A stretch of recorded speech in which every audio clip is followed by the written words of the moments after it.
time for Fifth Quarter on KALB. Sponsored by Christus St. Francis Cabrini Hospital. And welcome into the fifth quarter. I'm Dylan Domingue. I'm Nigel Dyson. Last week of the regular season for some tonight will be the last time that they wear the football uniforms this season, while others hoping to impress the LHSAA enough with the PowerPoints to get a good playoff pairing in the brackets that get announced this Sunday. And our week 10, Southern Air Cool Game of the Week has some major playoff implications. Bunkie hoping to lock up a first round bye, while Marksville could secure a home playoff game for the first time in 4 years. It's one of the oldest rivalries in the area, the 72nd annual Catskin game. It looks like Bunkie spent their yearly budget on this fireworks show tonight. Panthers offense has been the real fireworks show this year, though. Lucas Mose punches it into the end zone to put Bunkie up early in the second drive of the game. But Elijah Murray makes his presence known. Our former ACA Athlete of the Week says this is how it's done. It's 8-6 Bunkie at the end of the first. Coach Hillman telling his guys, if we want to win, we get a bye next week in the playoffs. Spooky season might be over, but Bunkie with the trickery, and they don't treat our Futog. They trick her there. Zion Lee takes it in for the touchdown. Usually you hear his name on defense, but doing it all tonight, 16-6 Bunkie. With 7 minutes left to go in the half, Compton finds Ron Patterson. Check out the Jugo. Whoop!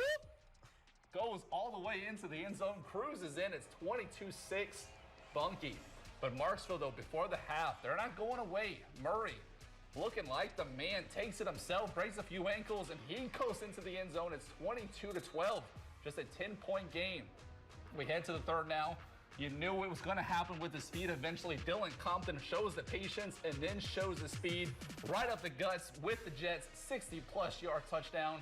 The Panthers would pitch a shutout in the second half to secure the Catskin in a 47-12 win. Bunkie ends the regular season 9-1 and will be a top 8 seed in Division III. Merrimack Nelson caught up with first-year head coach Jimmy Hillman on another win in our Game of the Week. Thanks, Dylan and Nigel. Of course, it's a little chilly, right? But yeah, your offense was hot, right? That's right. Yeah, this is good. It felt really good in the first half, and the second half it kind of got a little cold, but it's all right. It feels good out here. You said it was football weather, but we both have our hands in our pockets. But anyway, okay, so I know you shared the love tonight. I know it was senior night, right? Yep. But I know that Zion scored a touchdown. We were like, wait a second, he's usually on the defense, yeah. but just sharing the love and like Lucas Mose, what he was able to do was incredible tonight. Yeah, no, look, very proud of those guys. We've had some injuries kind of start to creep up on us, and some guys were asked to step up. Lucas did a great job. Zion, Ron Patterson, another sophomore, played all night, both sides of the ball. Really proud of the fight that those guys had. And this time of the year, it's about getting your best guys on the field every chance that they get. And look, those guys, we got some ball players on that defensive side, and I'm glad to be able to get them on offense whenever I can. So I know that last year you were on the other side, and you saw the same score. But what is it now? What's it like now, just seeing the week 10, going through every single game and finally seeing this come to life? No, it's great. Look, best season that we've had since 2003, and it's a testament to these kids, this community, and everything that they've put in and the support that we have. Very, very proud of these guys. Very proud to be a part of the Catskin. I've been a part of the Catskin rivalry now for 8 years, but it's my first time winning as a head coach, so it's definitely special. So now you have a first round bye. I know you said, I think it was yesterday when you talked to Dylan, you were like, they don't have this playoff atmosphere all the time, but now it seems like they're going to settle in really well. Yeah, no, absolutely. We'll be off next week, and, we'll come in on Sunday and see where the bracket falls, and I'm sure we'll be on the road to watch somebody next Friday. But it'll be good to get the bye and rest up and kind of get some guys ready. And, the main thing is the teams that make runs at this point are playing their best football. And tonight was a great example of offense, defense, special teams really coming together and putting our best foot forward. So we're going to continue to improve and look to, get whoever comes to us in round 2. Thank you. Congratulations. Yes, thank you. Dylan, Nigel, back to you. Now on to Buckeye, where they hosted 9-0 Gina. The Panthers looking to spoil what could be a Giants' perfect season. And things are looking up as Jesse Stanley gets a screen pass but finds Bruce Worthington wide open in the end zone to put the first points on the board. 6-0 Buckeye. Gina looking to answer back and does just that as Barker finds Braden Oakes on the wheel route in the score. 8-6 Gina. Gino on defense now, and it's Brodax letting one fly as it goes through a few guys' hands, and then Hunter Spence says, I'll grab that real quick for you. Intercepts the ball, the momentum swinging Gina's way. Gino would take advantage as James Neal shows he's the real deal and brings the ball in for the score. Gino on a 16-0 run. After D. Hammock interception, it's time for the man of the hour. Zarek Jones drops 3 defenders and runs it in to push Gina's lead up to 8. Gina would go up in the half, 38-32, and run away with this one, 74-38, capping off a perfect 10-0 regular season. It was a 6-point game at some point this game, and that, oof. Things got bad. What a final score there. Well, there's not a lot of scoring in this one, so what makes up for it? Peabody dancing their way to the playoffs, but they got to take care of Franklin Parish first, and Larry Roberts. He's going to get swarmed by Caden Cole with a big sack, but Peabody's defensive line caused fits for Franklin Parish, too. They get the sack here. We're scoreless at the end of one. I'm kind of wishing we had 74 points in this one. Both offenses stalling here. Another unit has to step up. It was the Patriots' special teams. The punt will be tipped, setting up Franklin Parish in good field position, and the Patriots go marching. Desarian Ellis to Marshawn Whitley. He zooms by the defense, gets it down inside the 5-yard line. Next play, Michael Grant up the gut. Franklin Parish punches through the scoreless tie. Ensuing, better than your Patriots. Look, I get to say Patriots win. That's a foreshadow here. Because the ensuing kickoff, Peabody muffs it. It's the one thing you can't do. And then Franklin Parish ends the half with a field goal. They score 9 points in the last 30 seconds, and they go on with a 15-6 win. Some other scores. How about the Ash Trojans last year? They lost to West Ouachita. This time they get revenge 49-7, and Leesville a big winner tonight over Rain. Much more still to come here on the 5th quarter. Stay with us. You're watching 5th quarter on News Channel 5.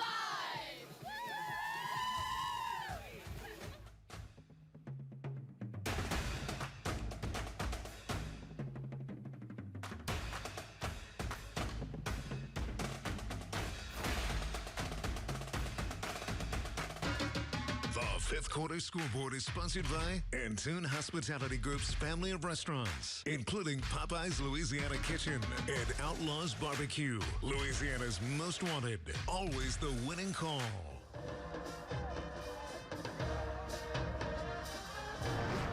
Heading over to the Nest, the district champion Menard Eagles hoping to get a home playoff game, but they win tonight against Glen Oaks. A rough start to the 2nd quarter here. Aiden Moran on the carry, runs into a pack of dogs just before the 10-yard line, fumbles it. Glen Oaks recovers it. Yep, that's their ball. They have a chance to get on the board now. Bulldogs, though, unable to capitalize, so the Eagles force a punt, and the wide receiver here, Colin Roberts, gets a pretty good return, setting up good field position, but again, it's Cooper Scott this time. You don't see this happen often. He gives up the ball. Honestly, just looks like they had too much Butterfingers for Halloween. You know, coughing up the ball way too much. Need some grip boost on them gloves. Fortunately for the Eagles, though, that defense. You good over there? Choking on a Butterfinger. Anyway, Menards gets a field goal here. It's 10-0. The defense stays strong. Menard picks up win number 7 on the season, 24-6. They head into the playoffs hot on a 5-game winning streak. And now on to Avoyelles, where they would host Pickering. Avoyelles with the ball to start. First play, DeCarian Sampson gets the ball and goes 52 yards untouched for the score. I'm just going to let everybody know this is the DeCarian Sampson highlight read. Every time he touches the ball, it's a touchdown, just by the way. Here we go again. Here we go again. Another touchdown by DeCarian Sampson as he just bobs and weaves his way all the way down the field. I mean, it's effortless for this kid. Yeah, 2 touches, 2 scores. So you're going to have the AHS fly pretty much in this one. And then how about number 3? Yep, yeah. I mean, this one's crazier, though, because it's one stiff arm, another stiff arm. The play 3, he stiff arms 3 people. I mean, he tiptoes down the sideline. He would have a 4-piece in this one. Avoyelles had their way with Pickering today, 54-6 final. Some other scores, Manny staying unbeaten in district play against Lakeview, 56-26. And a tough season for Coach Ducote at Rose Pine from start to finish, really, this year. They lose to Oakdale 47-6. Go to a game from last night in Dry Pond. Grant hoping to keep their postseason dreams alive, while Tioga could play their way into a first-round bye. First drive, though, 4th and goal for the Indians. Watch the open field tackle. Stopped just short at the 1-yard line. That Grant defense fired up after a big play. Tioga, though, marches back down the field after getting a stop, and it's hard to stop a team twice in the red zone, and the team in red capitalizes in 6-0 Tioga. Same score here. Josh Lloyd on the sweep. Check out, that's a nasty stiff arm. He's breaking some tackles. Looks like his own player kind of tackles him there. Oh, yeah. And, of course, after this, you let him finish a drive off, and Josh Lloyd lowers the shoulder, and he gets into the end zone. It's 12-0 Indians. Ensuing kickoff, Grant gets all the way down to the 15, prime position to score, but 4th and goal at the 1. Tioga this time gets revenge from earlier in the game in the same end zone. Indians get the turnover on downs. Tioga goes on to win 46-6. Indians finish the regular season 8-2. So putting more games and our plays of the week are coming up after the break.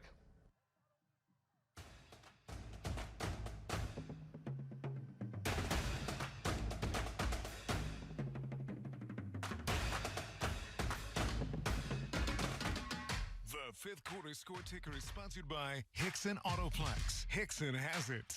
You're watching the fifth quarter on News Channel 5. Last year's state champs Manny taking that short trip to Coach Andy Boone and the Lakeview Gators. This is a game from last night as well. First drive for the Tigers. It's Hayden Evans going to hand it off to the running back Kai Xavier Warren, and he will take advantage of the miscommunication. And the Gators just go down as he runs right past them. Manny takes an early 7-0 lead. They just run the ball really effectively. Next drive for the Tigers. Evans going to hit Jackson Foster, and he has some green grass, so he runs real fast. It's 14-0 Manny.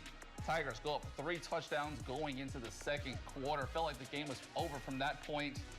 Here in the second, Evans hits a wide open Trevor McClendon, number 6, picks up 6. It's 28-0. Lakeview would actually score a good bit of points, but in the end, Manny too strong, 56-26.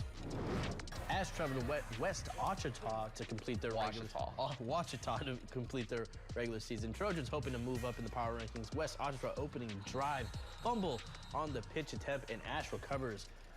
Trojans turn the turnover into points. Quarterback Ty Feaster drops back and unloads a perfectly thrown ball right into the bucket for E.J. Scott. Says, I am him. Chiefs get those points back.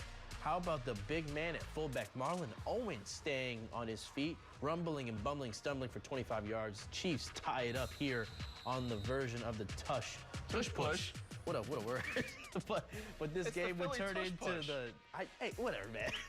Anyway, this is JT Lindsay. He had a big game. Lindsay. He scores. 106 yards in the first half alone. He would finish off with a quick touchdown. Yeah, Ash gets the big win up north. We're showing close highlights. It's 49-7. That was the final point.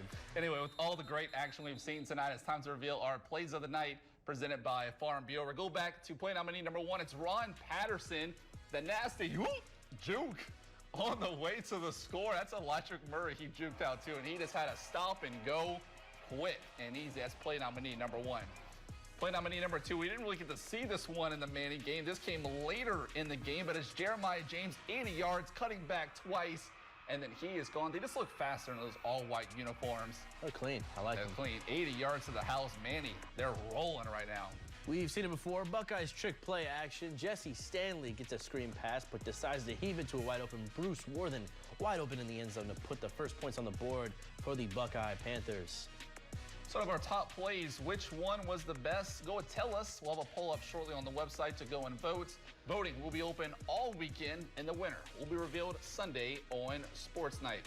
And before we go, we want to thank Antune Hospitality Group's family of restaurants for feeding our hungry crew. And look, just a reminder, playoff brackets will be announced this Sunday. Our sports team will have a full breakdown of the local playoff pairings Sunday night on Sports Night. The playoffs officially begin next Thursday, all leading up to 3 days of state championships beginning on December 7th. If you join us over on Facebook Live and our website, we'll have a full breakdown of all of the games, including some of the other ones that have some major playoff implications as well. So we'll see you there.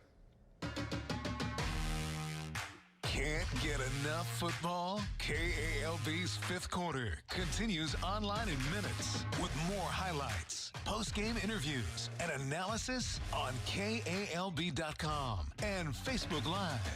Sponsored by Christus St. Francis Cabrini Hospital.